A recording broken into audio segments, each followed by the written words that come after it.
وقال الذين كفروا لا تسمعوا لهذا القرآن والغوا فيه لعلكم تغلبون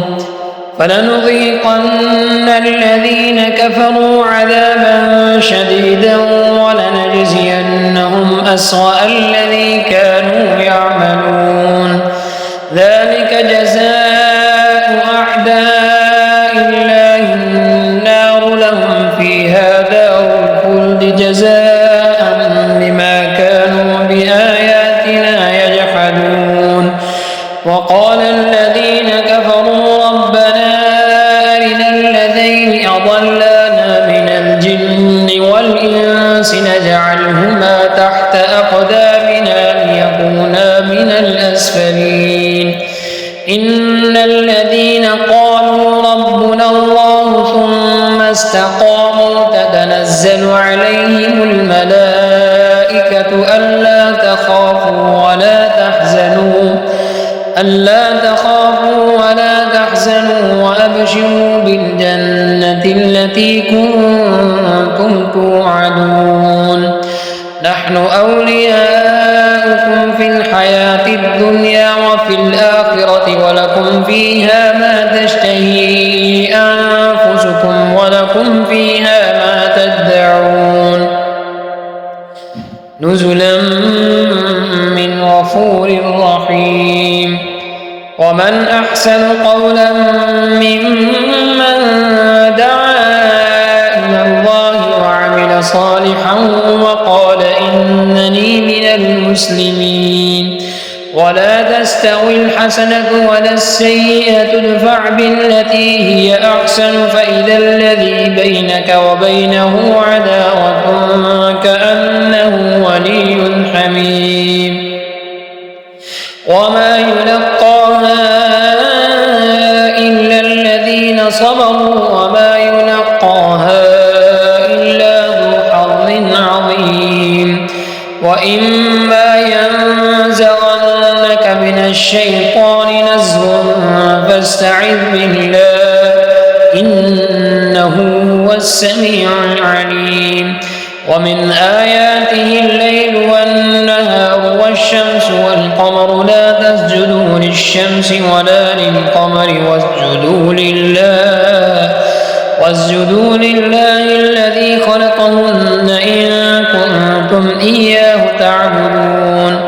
فإن استكبروا فالذين عند ربك يسبحون له بالليل والنهار وهم لا يسأمون ومن آياته أنك ترى الأرض خاشعة فإذا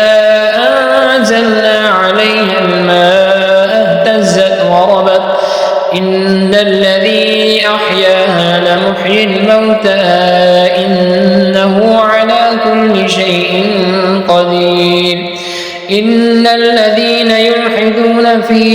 آياتنا لا يخفون علينا أفمن يلقى في النار خير أم من يأتي آمنا يوم القيامة اعملوا ما شئتم إنه بما تعملون بصير إن الذين كفروا بالذكر لما جاءهم وإنه لكتاب عزيز لا يأتيه الباطل من بين يديه ولا من خلفه تنزيل من حكيم حميد ما يقال لك إلا ما قد قيل للرسل من قبلك إن ربك لذو مغفرة وذو عقاب أليم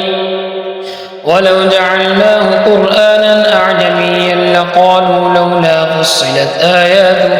أأعجمي وعربي قل هو للذين آمنوا هدى وشفاء والذين لا يؤمنون في آذانهم وقر وهو عليهم عمى أولئك ينادون من مكان بعيد ولقد آتينا موسى الكتاب فاختلف فيه ولولا كلمة سبقت من ربك لقضي بينهم وإنهم لفي شك منه مريب من عمل صالحا فلنفسه ومن أساء فعليها وما ربك بظلام للعبيد إليه يرد علم الساعة وما تخرج من ثمرات من أكمامها وما تحمل من أنثى ولا تضع إلا بعلمه ويوم يناديهم أين شركائي قالوا آذناك ما منا من شهيد وضل عنهم ما كانوا يدعون من قبل وظنوا ما لهم من محيص لا يسأم الإنسان من دعاء الخير وإن مسه الشر فيئوس قنوط ولئن أذقناه رحمة منا من بعد ضراء مسته ليقولن هذا لي وما أظن الساعة قائمة ولئن رجعت إلى ربي إن لي عنده للحسنى فلننبئن الذين كفروا بما عملوا ولنذيقنهم من عذاب غليظ وإذا أنعمنا على الإنسان أعرض ونأى بجانبه وإذا مسه الشر فذو دعاء عريض قل أرأيتم إن كان من عند الله ثم كفرتم به من أضل ممن هو في شقاق بعيد سنريهم آياتنا في الآفاق وفي أنفسهم حتى يتبين لهم أنه الحق أولم يكف بربك أنه على كل شيء